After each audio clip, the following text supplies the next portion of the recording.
Hop, ayan po, magandang gabi po sa inyong lahat, mga boss, chief mo, sir. Nakikita nyo naman, ayan, naka-ready na yung kape natin, naka-ready na yung tubig natin. O ano pa ba ang gagawin natin? E di syempre, mga kababayan, umpisahan na natin itong mga maiinit na tatalakayin natin sa araw na ito o sa gabing ito. Kaya po, kung kayo ay hindi pa nakasubscribe dito sa ating channel, dapat po pindutin nyo na yung subscribe button upang sa ganon kayo ay laging ino-notify ni YouTube pag mag-uumpisa na po tayo ng ating mga talakayan, mga bossing. At syempre po, mga kababayan, dahil yung ibang mga kaibigan natin dito na walang sawang sumusuporta dito sa ating Mark Ramos channel, i-shoutout ko na kayo. Biruin nyo ha, mga bossing. Hindi naman po dahil ito ay sa akin lang, no? Syempre po dahil sa inyong suporta din. Ngayon po, ilan na ang total ng ating subscriber? 562,000 plus na. O sa madaling salita, mga kababayan, ay 37,000 na lang ang kinakailangan natin upang marating natin yung 600,000 na subscribers, mga bossing. Ayan, palakpakan nyo ang inyong sarili. Papalakpakan ko din ang aking sarili. Magpalakpakan tayong lahat, mga bossing. Shoutout ko muna, syempre, yung founder ng Cereza Force na walang sawang sumusuporta kay Mark Ramos, si Chai Cher. Nandiyan si Viola G, Joel Q, si BG Badjola, Marisa Sunakawa, number 25 daw ang kanyang like. Sino pa? Si Marge ng Cereza Force. Meron pa ba dyan sa taas? Joel Q ng Cereza Force. Rosewin Isidro, nandiyan din po. Si Juby Sestina, nandiyan din po. Sandali lang. Try ko nga masubukan na makulayan si Ma'am Juby Sestina. Palagi din siya sa ating channel malagyan ng kulay asul. Yan, mga kababayan at buong Cereza Force family. Umpisahan na muna natin ito sa mga nagbabalak, nagtatangka na magbiruho, no?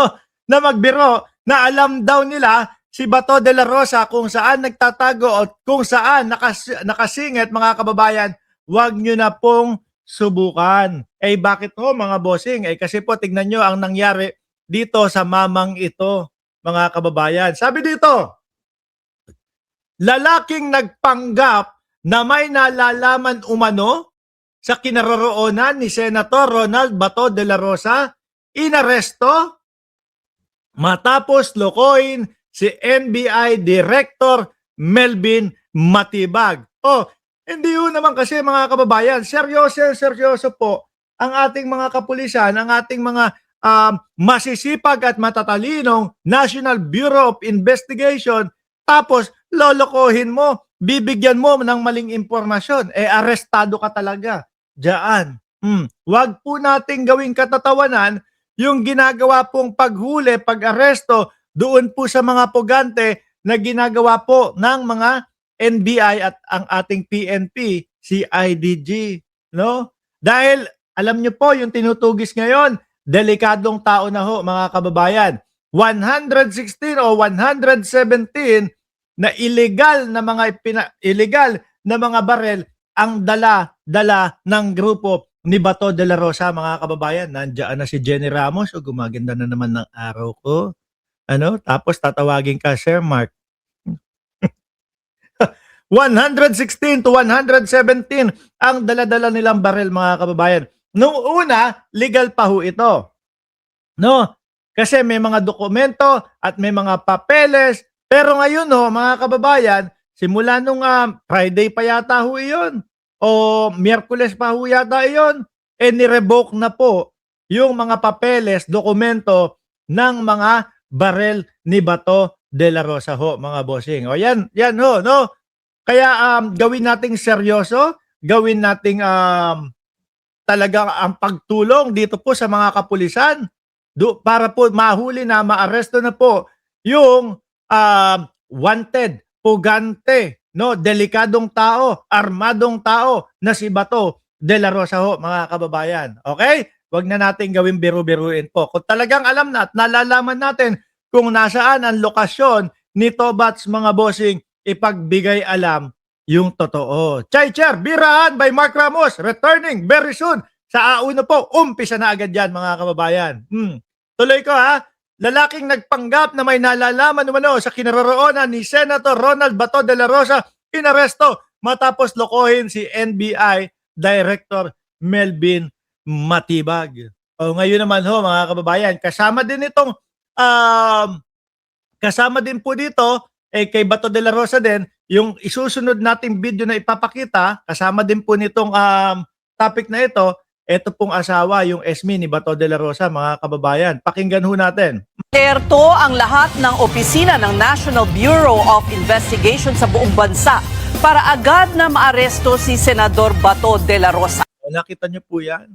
Mga kababayan, talagang yung pagiging seryoso at talagang eager no, ng NBI, PNP, CIDG na arestuhin, makuha si Bato de la Rosa. Talagang ano yan dahil for sure yan, may pressure na din ng Interpol yan. Ay salagay, sasabihin ng Interpol. Salagay kapag kayo may inuutos sa amin, may hinihiling sa amin, kami, agad-agad kaming nakikipag-coordinate doon sa ibang mga bansa. Tapos kapag kayo, babagal-bagal kayo pagka kami na yung humihiling.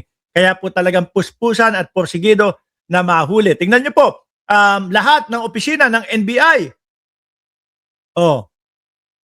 nakatutok kay Tobats. Tapos loloko-lokohin mo lang. Alam ko po si Tobats kung nasaan. Plano rin ng ahensya na ipasabina ang misis ng Aray!